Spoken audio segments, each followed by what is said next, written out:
अस्सलामु अलैकुम वरहमतुल्लाहि वबरकातुहू।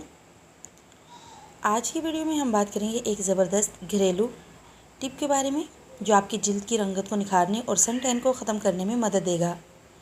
आइए बताते हैं एक सादा मगर मुआसन sun tan removal face mask. आपको चाहिए होगा बेसन यानी चने का आटा, दही, हल्दी और नींबू का रस।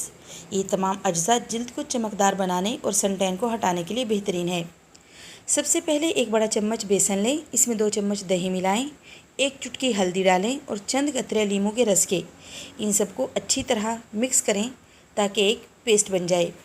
अब इस मास्क को अपने चेहरे पर लगाएं और 15 से 20 मिनट तक छोड़ दें। इसके बाद चेहरा नीम गर्म पानी से धो लें। ये मास्क न सिर्फ सन टैन को ख़त्म करेगा बल्कि आपकी जिल्द को भी नरम व मुलायम बनाएगा।